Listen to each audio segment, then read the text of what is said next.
홍사훈 기자가 굉장히 충격적인 말을 하나 했습니다. 지금까지 우리가 의심하고 있었던 건 뭔가요? 지방선거 이후 전당대회가 진짜로 전쟁이고 피바람이 불 거라는 예측이었죠. 그리고 그 중심에는 이현주와 김민석이 있다는 게 중론이었는데 이걸 뒷받침하는 근거라고 볼 수도 있겠습니다. 많은 분들이 김민석 총리를 두고 이낙연 시즌2라는 말을 합니다. 그런데 오히려 이낙연을 능가할 것으로 보인다는 게 문제입니다. 훨씬 잔인하고 훨씬 심각한 국면으로 접어들 것이고 이번 전당대회가 그만큼 심각한 상처를 남길 거라는 건데 우선 홍사훈 기자가 어떤 말을 했는지 영상으로 보고 오겠습니다. 그 이제 8월 전당대회 8월이 될지 9월이 될지 모르겠지만 이제 전당대회 때까지 이 싸움이 진짜 더 거칠고 폭력적인 싸움이 계속될 텐데 누구는 그렇게 말을 하더라고요. 이 선거 끝나간 직후에 그때 이낙연은 순한 맛이었다. 그럼 그거보다 훨씬 심하게 싸운다는 매운맛이 이제 기다리고 있다는 거죠. 그러니까 전 그거 동의합니다. 그럴 수 있어요. 진짜. 그래요? 네. 이낙연은 정말 순한 맛이었다. 듣기만 해도 섬뜩하죠. 이낙연도 끔찍했는데 그보다 더한 사람이 김민석이라는 뜻으로 읽힙니다. 그래서 저는 이번 전당대회 전에 많은 분들이 뉴 이재명 이용 세력이라 불리던 이현주를 중심으로 어떤 일이 어떻게 잔인하게 전개되어 왔는지 그리고 얼마나 사악한 사기극으로 이어져 왔는지를 인지하실 필요가 있다고 봅니다. 이현주가 지금까지 어떤 거짓말들을 했는지만 쭉 나열해도 이번 전당대회가 얼마나 무자비하게 진행될지 감이 옵니다. 우선 지금의 갈등, 그리고 이현주 중심 세력들의 분열 조장, 핵심 키워드는 뭔가요? 문조 털레유입니다. 여기에는 문재인 전 대통령까지만 들어있지만 사실상 노무현 전 대통령까지 지우려는 시도가 수차례 있었습니다. 함돈균의 병자정치 발언이 대표적인데 이 당시 이 발언을 함돈균이 했을 때 그 자리에 있던 민주당 의원들 모두 단 한 번도 비판을 안 했습니다. 이게 굉장히 중요한 힌트인 겁니다. 친노였다가 반노가 됐고 친문이었다가 반문이 된 송영길이 대표적이지 않습니까? 송영길도 함돈균이 병자정치를 언급할 때 한마디도 안 했고 그 뒤로도 비판 한마디 안 했습니다. 이 말은 그만큼 이들이 우리가 생각하는 것보다 훨씬 강하게 결속되어 있다는 방증으로 볼 수도 있는 겁니다. 그렇게 문재인 정부와 노무현 정부를 부정하는 방향으로 몰아가고 이 당시부터 정치를 해오던 인사들마저 부정적으로 만들면서 일종의 혐오 감정을 조장했습니다. 이게 저는 서울시장 선거에도 영향을 줬다고 보는 겁니다. 보통 자극적이고 혐오적인 발언이나 콘텐츠가 일반인들한테 더욱 빠르게 도달합니다. 민주당의 전신이자 역사인 노무현, 문재인 대통령을 혐오의 대상으로 만들고 이 사람들을 제거의 대상으로 만들어서 뉴 이재명을 외치던 사람들이 반명이자 제거 대상인 이유인 겁니다. 그리고 여기에 가장 앞장섰던 건 늘 이현주였습니다. 리박스쿨 강사답게 여러 가지 모사를 떨며 당을 분열시키고 당원이 아닌 사람들한테는 민주당을 혐오의 대상으로 만든 거죠. 조국혁신당도 마찬가지입니다. 조국혁신당과 조국 대표를 혐오의 대상으로 만든 것도 바로 이현주였습니다. 조국혁신당과의 합당은 원래부터 당연한 거였습니다.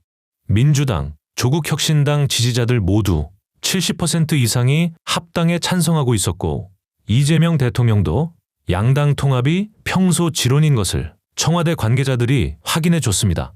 그런데 이걸 반대했던 건 누구였습니까? 역시나 이 중심에도 똑같이 이현주가 있었습니다.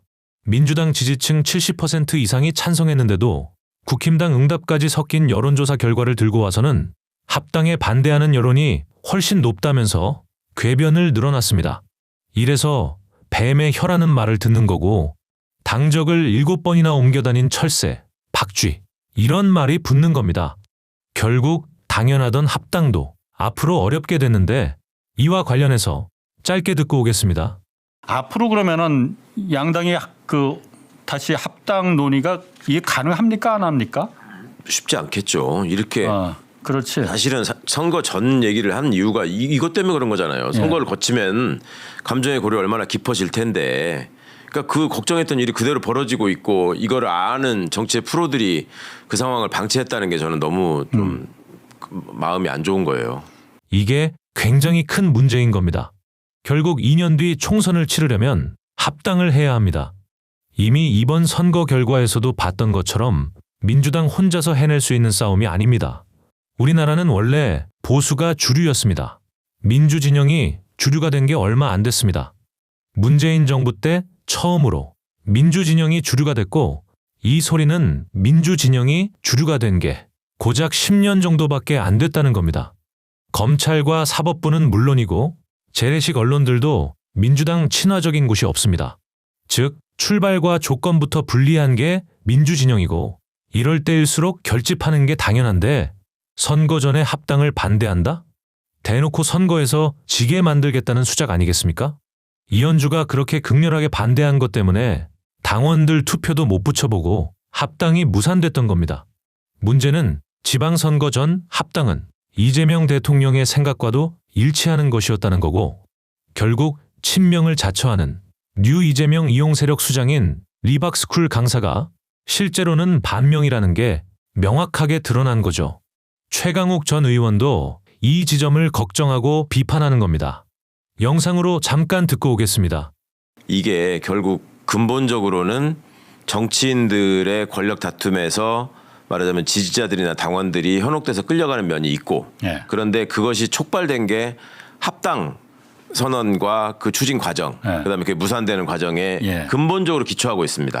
그래서 지금 상황에서도 예를 들어서 아까 우리 노 변호사님하고 얘기하다가 이게 무슨 김용남 지키다가 졌다고 하거나 전북 지키다가 졌다고 하나 서로 논쟁이 붙었듯이 그 근원을 따라가 보니까 그게 있는 거예요. 출발은 거기죠. 합당은 그러니까 대통령 뜻이 아닌데 정청래 대표가 무리하게 하다가 저렇게 했기 때문에 예. 이렇게 이런 짓을 한 거다. 이렇게 이어지는 맥락의 논리가 하나 있고 예. 그게 아니라 합당은 대통령이나 청와대의 뜻이었는데도 불구하고 자기 당권을 위해서 예. 다른 술수를 부리는 사람이 있으니까 이렇게 된 거다라는 게 있는 거예요. 그러니까 이 팩트가 애초에 시작부터 정립이 안 돼 있어. 서로가 주장하는 팩트가 완전히 달라. 버전이 어떤 게 맞는 건지는 모르는 거고요. 네. 근데 저는 앞으로는 그거를 확인해 드리는 일을 좀 하고 싶어요. 예. 제가 적어도 직접 경험하고 알고 있는 사실을 예. 그동안에는 이 선거 전에 분열하면 안 되고 우리가 다수가 유시민 되는 작가는 그게 참고 대통령 있었는데 뜻이라고 말했었어요. 아니 그게 너무 쉬운 얘기 아니에요? 사실 정부 수석들이 다 얘기를 했는데 그러니까. 아니 그리고 강덕구 의원도 확인해 줬잖아. 그렇지. 그러면서 심지어 그런 얘기도 하더라고. 그러니까 대통령 그게- 뜻이라고 하는 거에 대한 반론은 뭔지 아세요? 대통령은 언젠가는 합당해야 한다고 생각하셨을 거다. 예. 근데 지방선거 전에 합당한다고 하는 거는 오바다. 그런 거는 정청래가 지어낸 말이다. 근데 지방선거 때 지금 이런 상황이 생기잖아요. 결국 김용남을 지키려던 쪽과 김관영을 지키려는 쪽도 누구였습니까? 이현주와 송영길, 그리고 이 두 사람한테 붙은 하바리들이었습니다. 유시민 작가의 분석도 정확하게 맞은 거죠. 결국 이자들을 띄워주는 건 재래식 언론들입니다. 재래식 언론들이 띄워주는 사람을 조심하라 했던 이유가 여기에도 있는 것입니다. 그렇기 때문에 이현주라는 사람이 얼마나 위험한 존재인지 인지를 하셔야 한다는 겁니다. 당장 이번 선거판도 보십시오. 이현주와 그 주변 사람들이 밀어주던 쪽이 완패했습니다. 대구, 경북, 경남 이런 곳들은 원래 험지이기 때문에 예외라 해도요. 부산시장은 됐는데 부산 북구갑은 안 됐습니다. 부산시장 캠프에는 뉴 이재명 이용 세력들이 없었는데 하정우 후보 캠프에는 많았다고 하죠. 평택을도 마찬가지. 김용남 밀어준 게 누구죠? 전북지사도 김관영을 밀어준 게 누구였습니까?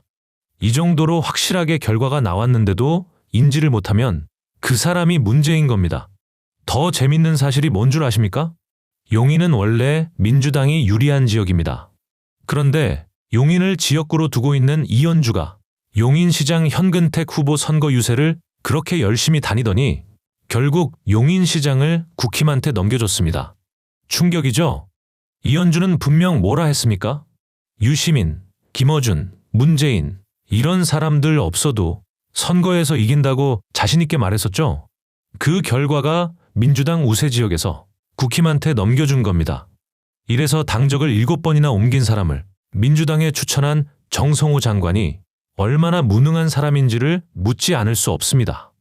이제는 이런 사람한테 놀아날 때가 아닙니다. 선거판도 전체를 보면 민주당이 승리한 게 맞고 서울시장도 비관적으로 바라볼 게 아닌 것이 서울시 의원을 민주당이 장악했습니다. 오세훈이 헛짓거리를 하려 해도 의원들이 막아설 수 있다는 거고 예산도 민주당 서울시 의원들이 좌우한다는 겁니다. 험지에서 아깝게 놓친 건 냉정하게 말하면 어쩔 수 없는 겁니다. 그런데 민주당이 유리한 지역인 용인에서 시장 자리를 국힘에게 넘겨줬다? 이런 건 그냥 넘어간다? 이게 말이나 됩니까? 리박스쿨 강사입니다. 이승만과 박정희를 찬양하는 게 언제부터 민주당 정신이었습니까? 이미 이번 선거 과정에서 해당 행위도 수두룩하게 했습니다. 제명과 퇴출이 답입니다. 다른 사람은 몰라도 이현주는 확실하게 날려야 합니다. 제명당하고 나가서 삭발을 하든 언론에 나가서 떠들든 아무도 관심 안 가집니다. 문재인 정부 때 문재인 대통령을 그렇게 혐오하면서 삭발해도 알아준 사람 있습니까? 당원들이 뒤에 있으니 정청래 대표는 결단을 내려주길 바랍니다. 전당대회 전에 날리는 것이 가장 좋습니다. 오늘 내용은 여기까지입니다. 유익하셨다면 구독과 좋아요로 영상 제작에 힘을 주시면 감사드리겠습니다. 정치검문소는 내일 이 시간에 다시 찾아뵙겠습니다. 시청해 주셔서 감사합니다.